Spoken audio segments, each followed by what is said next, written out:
Saludos, Teófilo. Gracias por estar aquí en Gente del Encanto. Un honor tenerte. Lo mismo digo, gracias por tu invitación. Saludo a todo ese público tan maravilloso que está escuchándonos y viéndonos a través de estos medios. Claro que sí. Bueno, Teófilo, tu trayectoria como actor es sumamente impresionante.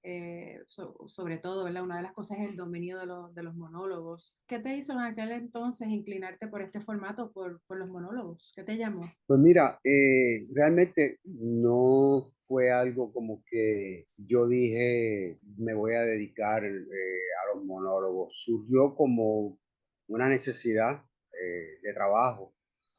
Yo comencé fuertemente durante los años de la década del 80, en unas circunstancias particulares, aunque había en esa época más trabajo para los actores en Puerto Rico, aún así, pues había ciertos actores más privilegiados que otros y yo no estaba en ese grupo de los actores que reconocidos. También estaba comenzando, yo fui un actor que comencé mi carrera después que terminé la universidad, no fui de los que comenzaron de niños o de adolescentes.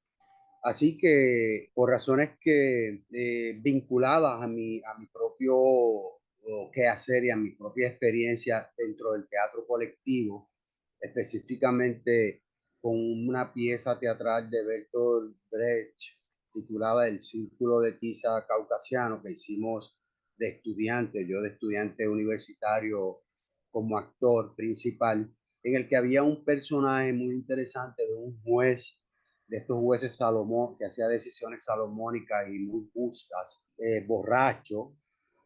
Tenía un monólogo como de algunos 10 minutos en el teatro de la Universidad de Puerto Rico, un teatro de 2.000 personas, y aquella gente no paraba de reaccionar, el público no paraba de reírse y de gozar, y de alguna manera yo como que dije, qué interesante y qué bien se siente estar solo frente a un público haciendo monólogos. Entonces me fui por las librerías de Río Piedras, que había innumerables librerías en esa época, y encontré un texto que decía a mis amigos de la locura. Lo leí y yo no paraba de reírme y de encantarme con ese texto. En el propio libro había una dirección de un teléfono al que yo podía comunicarme. Le escribí al autor. El autor me dijo, sí, ese monólogo yo lo publiqué y el propio Jacobo Morales estaba interesado en montarlo, pero no lo monté. Si te interesa, puedes hacerlo. Yo lo Mm. hice y a partir de entonces, pues seguí con a mis amigos de la locura, luego vino Papu está quitado y así fui añadiendo a un repertorio que ya son cerca de 25 monólogos de toda extensión y de todos los estilos y de la literatura universal, no solamente de Puerto Rico. ¿Alguno que se haya quedado como uno de tus favoritos? Si se puede llamar favoritos, yo nombraría el título, el propio Papo y Padre está quitado, a mis amigos de la locura, que son los más antiguos.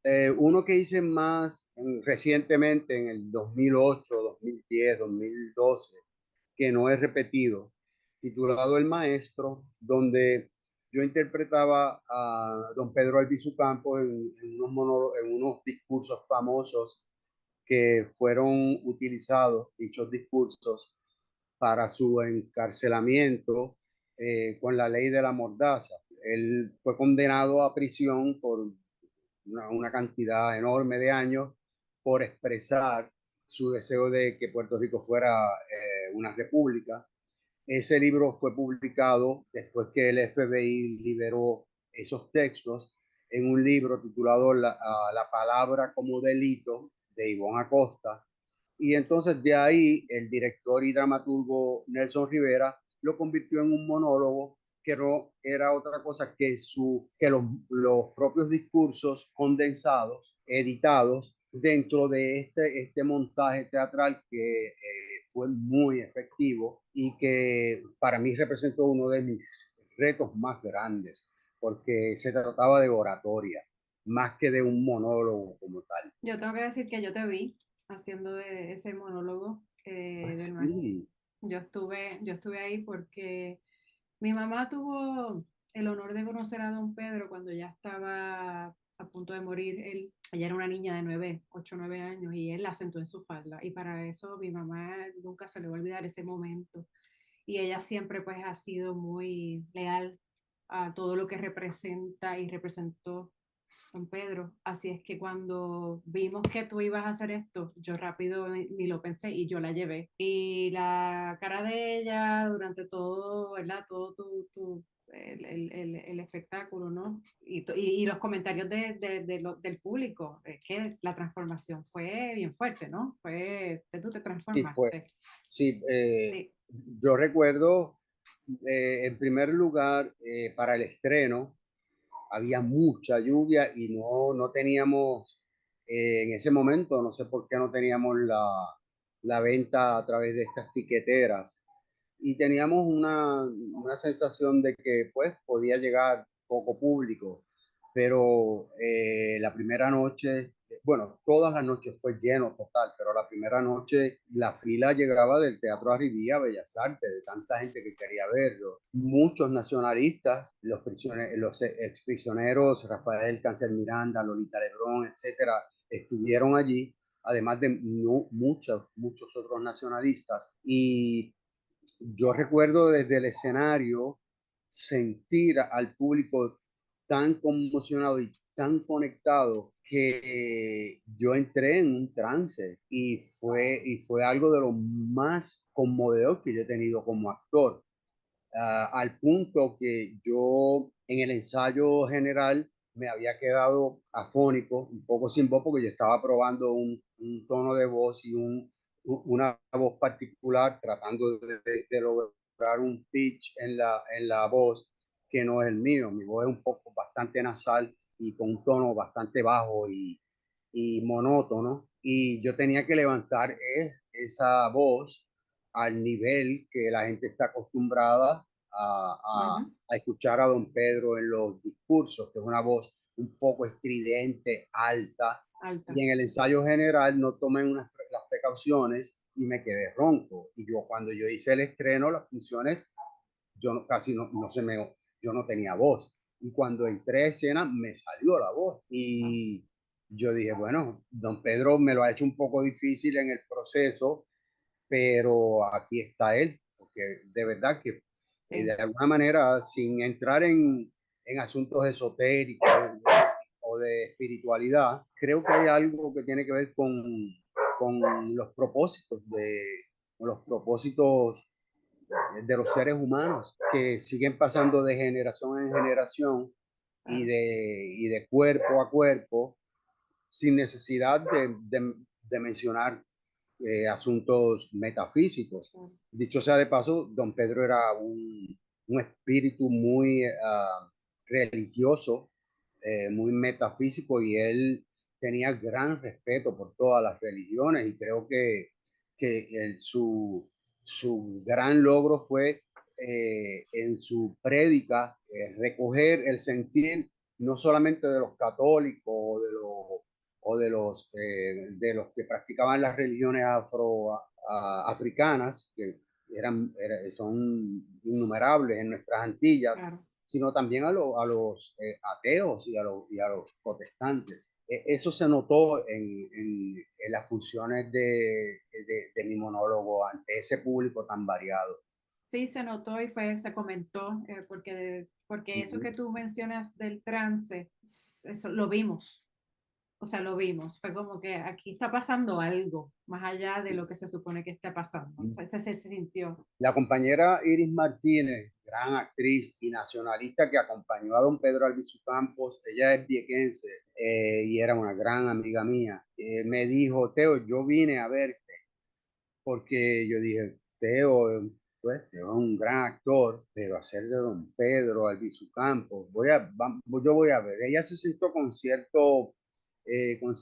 incredulidad, y ella dice que desde el primer momento sintió como un escalofrío, una sensación de que Sí. algo muy bonito, algo me iban amarrando con cadenas unos supuestos kurokos, que es un término que se usa en el teatro japonés, que son como unas figuras que aparecen, que no dicen nada, pero que entran y hacen un trabajo casi como de tramoyista.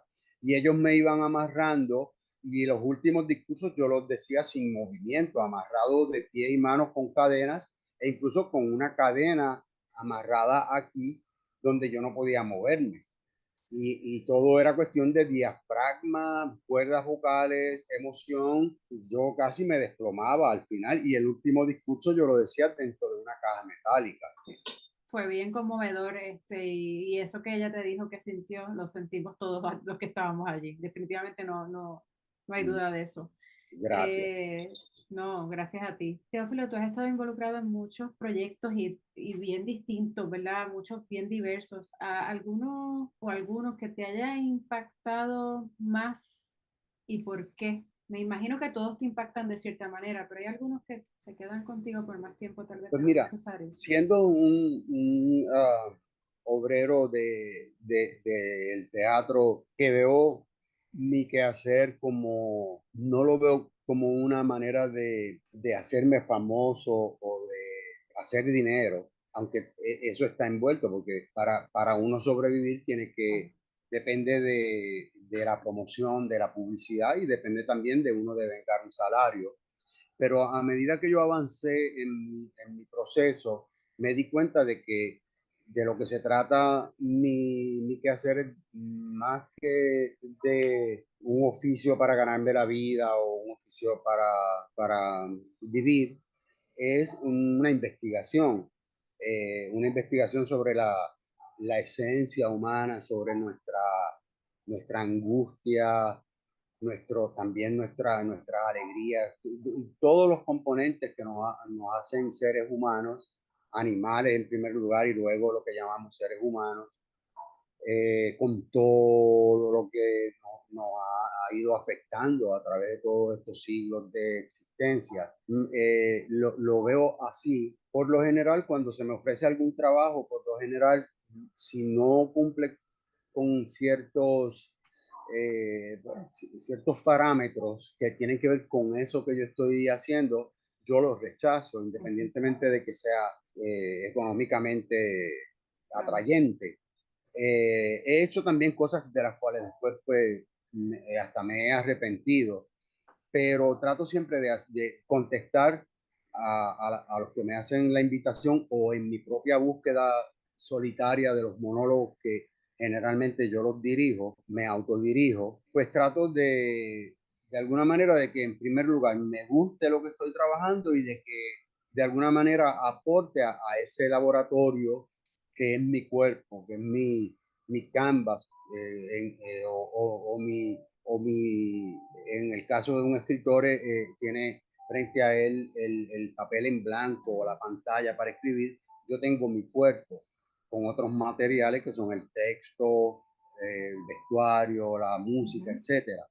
Así que en algunos de esos escogidos que he hecho, he tenido experiencias hermosas, casi todas han sido muy hermosas, pero hay algunas en particular que me han tocado más, como por ejemplo el trabajo que hice en una película titulada Cuentos para despertar, donde yo interpretaba un personaje de un supuesto bobo, lo que llamamos los puertorriqueños el bobo, que me dio la oportunidad de poner frente a la cámara de cine todo lo mejor que yo había podido reunir a través de experiencias también en el cine y en el teatro, como había sido la guagua aérea, en el teatro, por ejemplo, la obra Contradanza, donde yo interpreté a la reina Isabel. Todo eso como que de alguna manera lo pude canalizar, lo pude hacer un embudo y trabajarlo en ese personaje del bobo.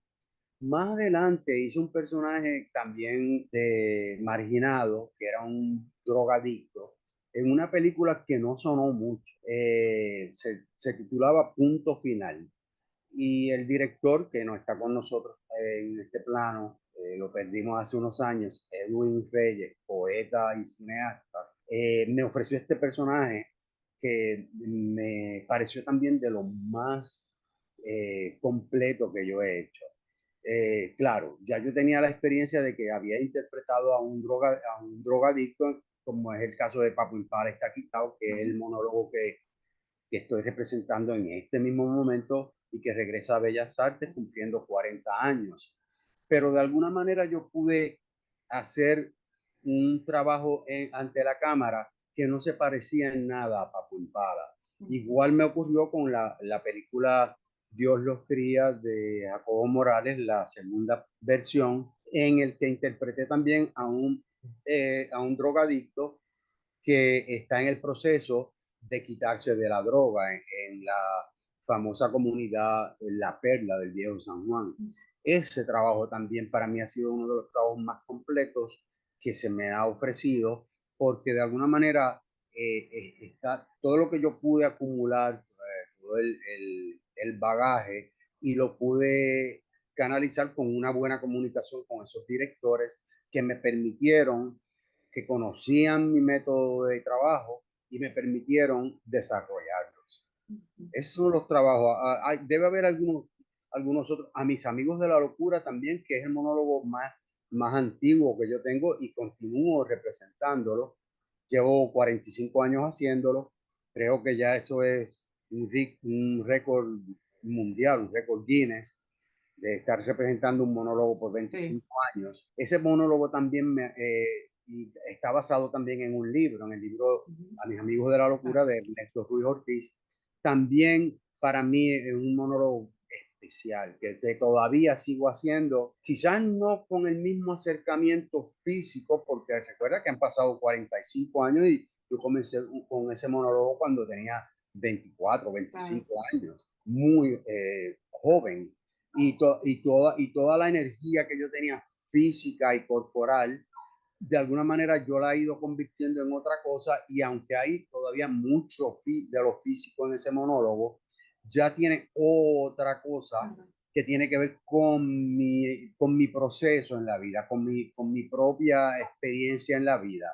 Esto me recuerda que en estas compañías famosísimas de la época de Shakespeare y de Lope de Vega para acá, estas famosas compañías donde, por desgracia, por un lado, no permitían la participación de la mujer, Ujú. pero los personajes de mujer los interpretaban Hombre. hombres, pero eso aparte, los personajes principales, aunque fueran personajes jóvenes, como por ejemplo Hamlet, no era interpretado por ningún actor joven.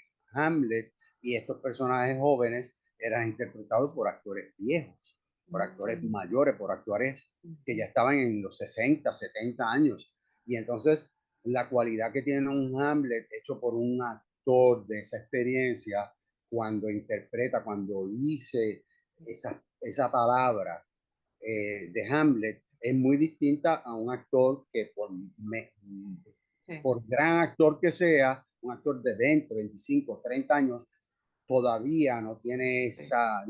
no ha madurado Claro. como para hacer esos textos. Y así fueron escritos para esos actores. Ujú. La recomendación que yo le doy, por ejemplo, a los actores jóvenes que quieren audicionar para las universidades y audicionar en diferentes oportunidades que tienen para audicionar, es que no escojan esos monólogos shakespearianos o esos monólogos que realmente fueron escritos para ser Para interpretados mayores. por actores mayores, adultos. Eso es un muy buen consejo. Y hablando de ese mundo, ¿verdad? De la actuación como, ¿verdad? En el salón, la estructura. Tú tuviste un tiempo donde fuiste profesor, ¿verdad? En el departamento de drama de la UPI y también tuviste una academia de actuación. ¿Extrañas esa parte de dar clases, de interactuar con los estudiantes? Y también te pregunto, ¿qué aprendiste acerca de ti durante esos tiempos como instructor y profesor de actuación? Pues mira, extraño de alguna manera mi fase como instructor, como maestro, porque en la medida en que uno puede tratar de comunicar más que nada curiosidad, porque uno no es, uno no enseña, uno lo que hace es que hace incita a descubrir, al descubrimiento.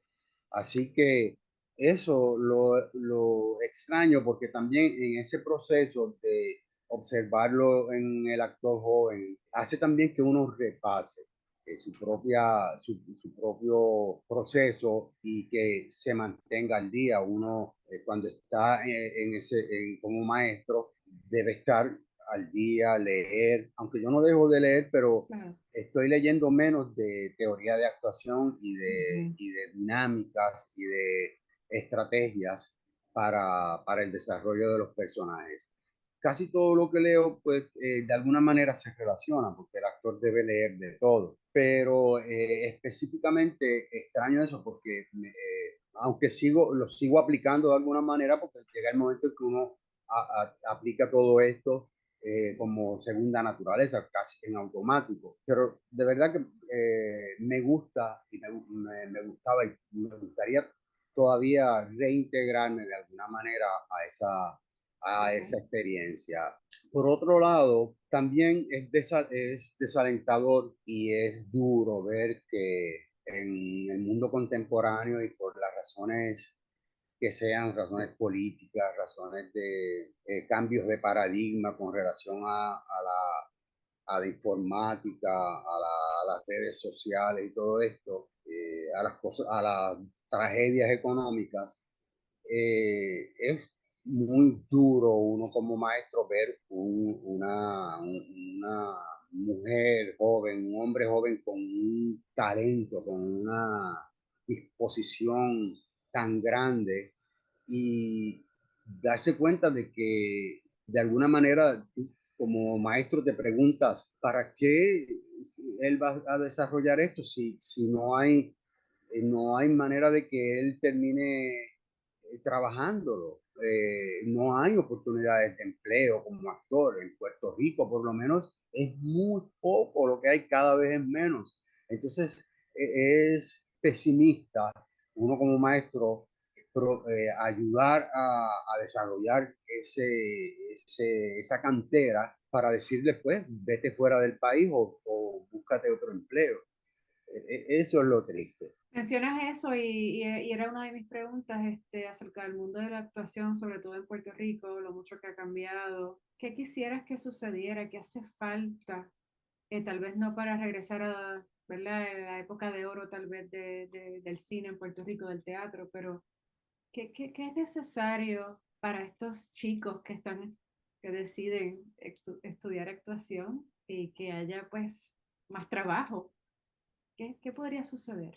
Pues se puede hablar de ideologías, políticas que en su mayoría ya han demostrado que fallan. Por lo menos en cuanto a mi generación respecta, lo que yo hablo con mis compañeros es más como que nos carguemos de fe y de optimismo, y aunque el panorama sea tan sombrío, creamos y sintamos que la humanidad y la civilización se mueve en ciclos, hay altas y bajas. La manera como lo vamos a solucionar es, en nuestro caso, es apoyando a las generaciones contemporáneas, a las generaciones nuevas que probablemente estén intentando cosas que nosotros no intentamos y que están enfrentando unos retos que nosotros no enfrentamos. Hoy en día hay mucha oportunidad, por ejemplo, en las redes de hacer trabajo en video, trabajo en fílmico. Claro, una cosa es el teatro en vivo y otra cosa Claro. es el video, pero creo que con esto de Netflix y de las series y todo esto, hay un boom enorme. Pues lo recomendable sería, en el caso de Puerto Rico, por ejemplo, que al momento, con todo el éxito que tienen todas las series en el mundo que compran no solo Netflix, sino las otras empresas que se dedican a eso, Puerto Rico todavía no tiene una serie famosa o no famosa, ni siquiera hay nada mediocre Sí. en esas plataformas, teniendo las historias que nosotros tenemos, que tenemos unas historias increíbles que el mundo entero vería desde siempre, porque nosotros somos un punto neurálgico, nosotros somos un punto tan en el planeta que por nuestra posición geográfica, por nuestra historia, hemos tenido influencia de todo el mundo. Y de alguna manera eso se podría explotar, por usar una palabra, Claro. y el mundo entero se vería reflejado. Nosotros tenemos ascendencia de prácticamente todos los rincones del planeta. Yo te observo a ti, por ejemplo, y me parece tan particular tus rasgos, que son unos rasgos que me imagino que en muchos lugares del mundo tú vas y cuando tú dices soy puertorriqueña, los que tienen esta idea prejuiciada de que los puertorriqueños deben lucir así, quedarán pasmados cuando miran un físico como el que tú tienes. Quizá en tu árbol genealógico, qué cantidad de historias interesantes tiene que ver con toda esa gente que llegó a nuestro país y que esas historias se Claro, pueden relatar claro. y nuestras historias de políticas, de nuestros próceres, hombres y mujeres, que desde la que diseñó la bandera hasta la comandante Lolita Lebrón, que ha sido la única mujer comandante de un comando armado que ha disparado contra el Congreso de los Estados Unidos, contra la Casa Exactamente.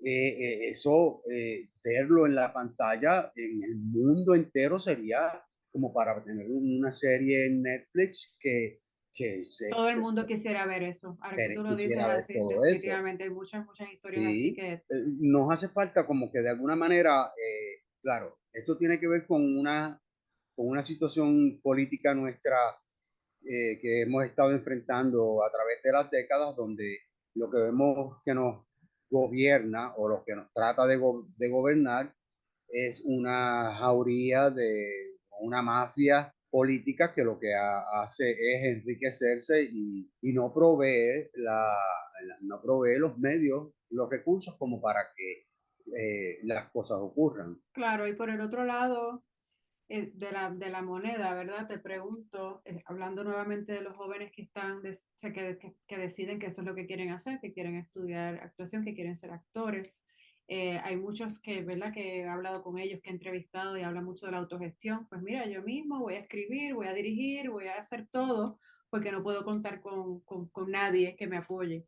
¿Qué consejo le puedes ofrecer a esta generación que viene por ahí? Creo que el joven o la joven que piense de esa manera, que piense de la manera que tú señalas, como que ser autogestor o autogestora, reinventarse, la que tenga eso como mira, como objetivo, o el que lo tenga, creo que va a salir adelante y tiene en sus manos el enfoque como para lograrlo, porque cuando esto ocurre, hay otra gente que se sigue uniendo. Una vez tú te lances al vacío, porque es casi como lanzarse al vacío, va a haber una plataforma de apoyo que no te va a dejar caer. Así que ellos deben insistir en eso, en esa estrategia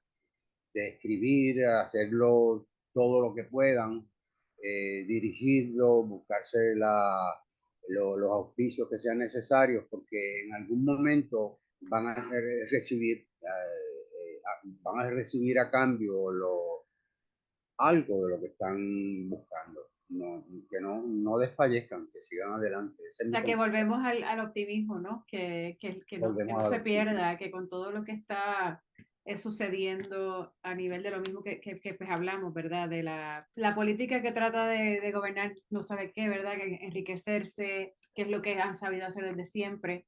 pero sobre todo que no pierdan la esperanza y la fe y que si eso les apasiona, ¿no? ¿Verdad? Que Ujú. continúen y que busquen la manera, que siempre busquen la manera de lograr sus proyectos. Tú has estado ocupado, ¿verdad? He visto recientemente mucha actividad de parte del señor Teófilo Torres con varios proyectos, como mencionaste ahorita, varias funciones de Papo Impala está quitado, que regresa a Bellas Artes a celebrar los 40 años. ¿Qué otros proyectos te ocupan y cómo ves así el resto del año y tal vez el principio del 2024?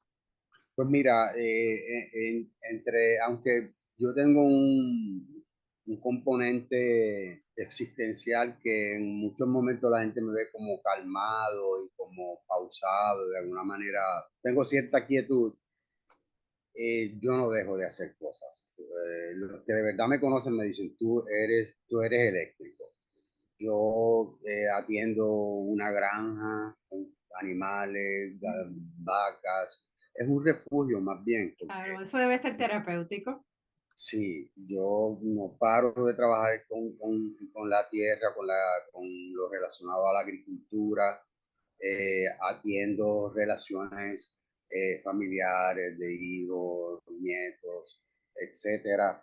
Escribo muchísimo con un personaje que se llama Pateco, me paso escribiendo décimas satíricas y Ujú. investigando con la décima. eh, Leo en la medida en que puedo leer. Claro, también acepto invitaciones de participar cada vez menos en el teatro colectivo, pero en producciones de jóvenes cineastas que están desarrollando ya sean largometrajes o cortometrajes, que en su mayoría se hacen de manera gratuita sin cobrar o cobrando muy poco. Y como por ejemplo el último proyecto de largometraje que hice titulado Esta isla de Cristian Carretero, protagonizado por la hija de Roy Brown, Fabiola Brown, y el hijo de Zion, el reggaetonero, que también se llama Zion. Ujú. Ellos son los protagonistas, estos dos jóvenes. Y yo tengo una participación bastante destacada en un personaje que entra en la historia y de alguna manera es un turning point, es un punto de trama en el que de alguna manera cambia la actitud de estos jóvenes, los afecta de alguna manera.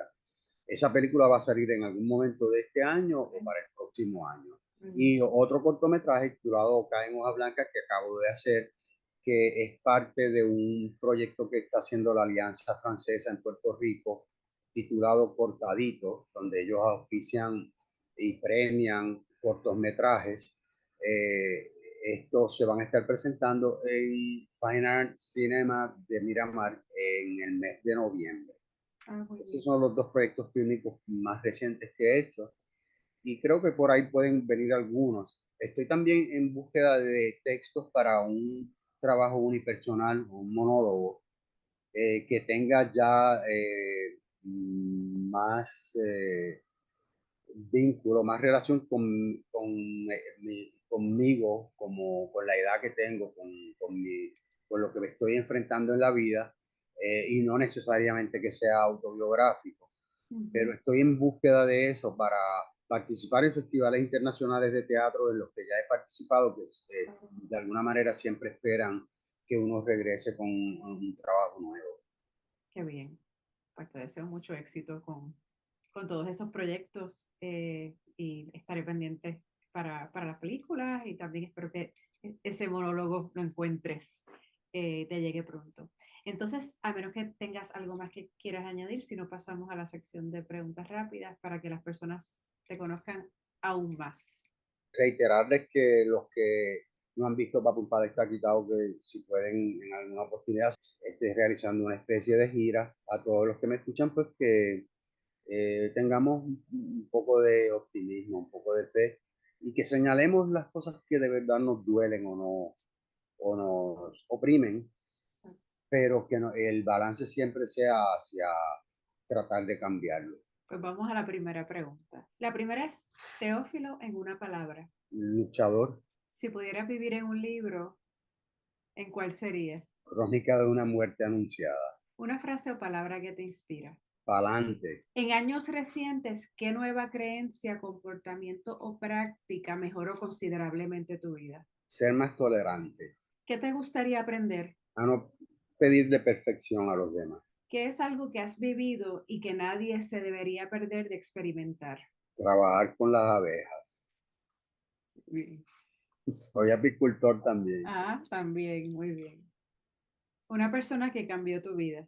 Mi maestro de teatro de escuela superior, Un puertorriqueño o puertorriqueña que te inspire. Benicio del Toro, ¿A qué suena el silencio? la introspección, Y algo que nunca falla en calmarte es. la miel de abejas. Bien. Teófilo, ¿cómo las personas te pueden seguir en las redes? En Facebook por Teófilo Torres y también en Instagram, Teófilo Torres Actor, y en Facebook como Pateco. Pues, querido Teófilo, quiero darte las gracias porque sé que llevamos tratando de lograr esta entrevista hace un tiempo. Gracias porque siempre hay un optimismo y por más mala ¿verdad? Que se vea la cosa, yo también tengo optimismo de que algo va a pasar y que estas generaciones también van a hacer cosas grandes y van a ayudar también a que el teatro y toda esta vida tan hermosa que trae pues el teatro no muera. Así que yo, pues, ¿verdad? Como te digo, te vi en tu monólogo del maestro y te he tratado de seguir a lo largo de los años y soy fanática de todo lo que he visto que has hecho. Así que gracias, un honor para mí estar aquí hablando contigo hoy y mucho, mucho éxito en todos esos proyectos que tienes y los que vendrán también. Gracias porque eres de inspiración. Gracias a ti, Yadira. Claro que sí. Bendiciones.